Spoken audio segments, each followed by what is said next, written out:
கடல் ஓரமா நிறைய சின்ன வீடுகள் இருக்கு. அங்க இருக்க மக்களுக்கு மீன் பிடிக்கிறது தான் தொழில். அங்க மீரான்ற ஒரு சின்ன பொண்ணு இருக்கா. அவளுக்கு அப்பா அம்மா கிடையாது. அங்க வசிக்கிறவங்களோட உதவியோட தான் அவ வாழ்ந்துகிட்டு இருக்கா. ஒரு நாள் மீரா ஒரு சின்ன படகுல மீன் பிடிக்க போறா.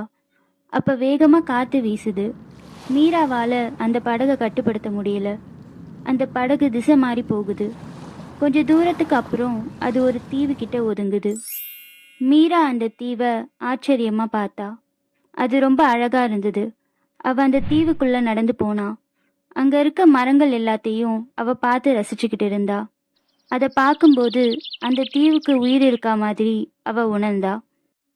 கொஞ்ச நேரத்துக்கு அப்புறம் மீராக்கு பசி எடுக்க ஆரம்பிக்குது. அவ ரொம்ப சோர்வா ஒரு மரத்துக்கு கீழே உட்காந்துட்டு இருந்தா. அப்ப அந்த மரம் தன்னோட கிளைய நீட்டி அவளுக்கு சாப்பிட பழங்கள் கொடுத்தது. அது மட்டும் இல்லாம அவளை தூங்க வைக்க பாட்டு பாடுறது, கதைகள் சொல்லுறதுன்னு அவ கூட ரொம்ப ஃப்ரெண்ட்லியா இருந்தது. யாரும் இல்லாத மீராக்கு அந்த மரம் காட்டுற அன்பு ரொம்ப பிடிச்சிருந்தது. அப்படியே அவ அங்க கொஞ்ச நாள் சந்தோஷமா கழிச்சிட்டு இருந்தா. ஆனா ரொம்ப நாள் அவளால அங்க இருக்க முடியாது. அவ திரும்ப அவ ஊருக்கு போகணும். ஆனா மீராக்கு அங்கிருந்து போக மனசுக்கு கஷ்டமா இருந்தது. அப்போ அந்த மரம் அவகிட்ட ஒரு மந்திர விதையை கொடுத்துச்சு. அது மூலமா அவ திரும்ப அந்த தீவுக்கு வர முடியும். கடைசியா ஒரு முறை அவ அந்த மரத்தை கட்டி பிடிச்சுக்கிட்டா. அப்போ அவ ஊருக்கு போறதுக்கான ஒரு வழி தோன்றுச்சு. அது வழியா அவ ஊருக்கு போயிட்டா. மீரா அந்த மரம் கொடுத்த விதைய நட்டு வச்சா.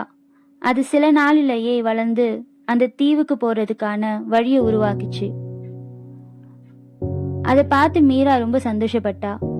இனி அவ எப்ப வேணாலும் அந்த தீவுக்குள்ள போயிட்டு வர முடியும்.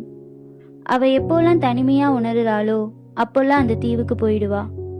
அந்த தீவும் அவளை அன்பா வரவேற்க காத்துக்கிட்டு இருக்கும்.